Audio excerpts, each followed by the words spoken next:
In this example, we are going to have a trapezoidal plate that is vertically submerged underneath the water. The top of the plate is going to be 3 feet from the surface, and the bottom of the plate is going to be 4 feet from the surface. The top of the trapezoidal plate will be 12 feet, and the bottom of the trapezoidal plate will be 8 feet across. So here's our first example where we are going to see length as a function of x, as an actual function. So first thing we get to do here is decide where we want x equals 0 to be. We can either make it the surface, or we can make it the top of the plate, the bottom of the plate, whatever we want to do here. I think I would like to make x equals 0 the surface of the water. And then going down will just be positive values for x. That way we can define the depth this time as being simply x. Now the other thing that we know is because this is a trapezoid, the length is going to be decreasing linearly as a function of depth. And by linearly, I mean its sides are straight lines. So that's pretty helpful.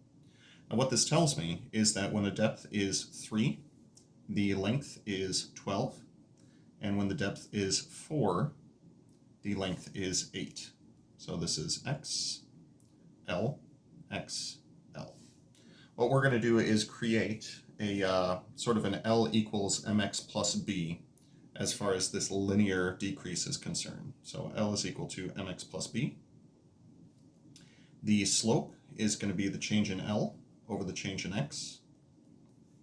That'll be 8 minus 12 over 4 minus 3, which simplifies to negative 4. Now, hopefully this makes sense in the regard that as soon as we went 1 foot deeper in the water, the length decreased by 4 feet. So hopefully that does make sense. So L is equal to negative 4x plus b. To solve for b, what we can do is plug in either of the points that we have. I'd like to plug in 4, 8. So we're saying that 8 is equal to negative 4 times 4 plus b. And in solving this for b, we'll get that b is equal to 24. As such, we now have the length as a function of x. L is going to be equal to negative 4x plus 24. Now, if you want to verify that your result is correct, go ahead and plug in x equals 3, verify that you get a length of 12, plug in x equals 4, and verify that we get a length of 8.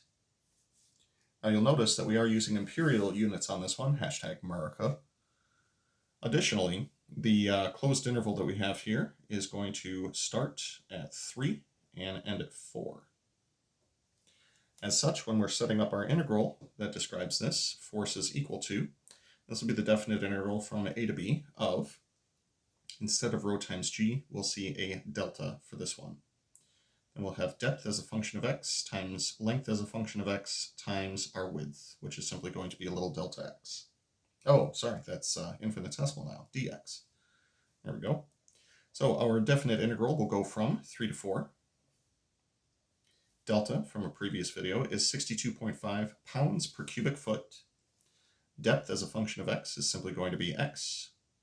The length as a function of x we got right over here. This is negative 4x plus 24 times dx. In its current form, this looks like it won't be too bad to integrate. First thing I'm going to do is take the 62.5 outside of the integral and just worry about the rest. This will be, once we distribute, negative 4x squared plus 24x times dx. I guess that would have been a good idea on the previous problem to just take that 9800 outside of the integral before we even got too far into it. Oopsie poopsie. Well, hindsight is always 20/20, especially in the year 2021.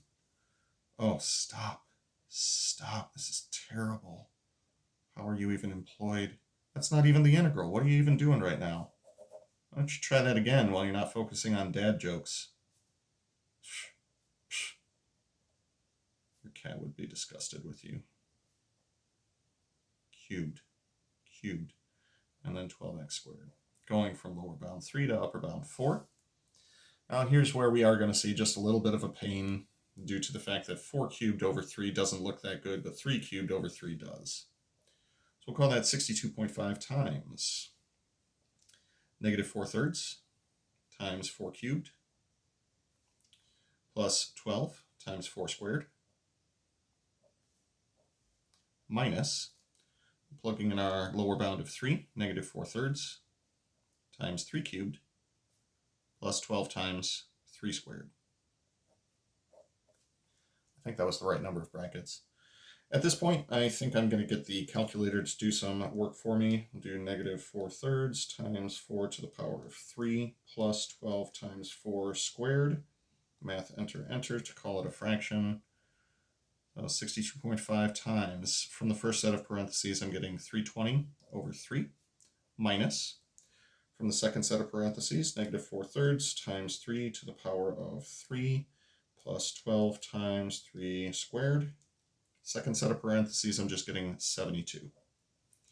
Performing that subtraction, I'm getting 104 over 3. And then multiplying this by 62.5 will get us to our final answer of 6,500 thirds. Let's see, we started with, this would be pounds, if everything worked out correctly. I suppose if you wanted to come up with a real world number for this, you could call this 2166.667 pounds or something along those lines. Yeah, I guess that would work. Feel free to round appropriately if that's given in the problem.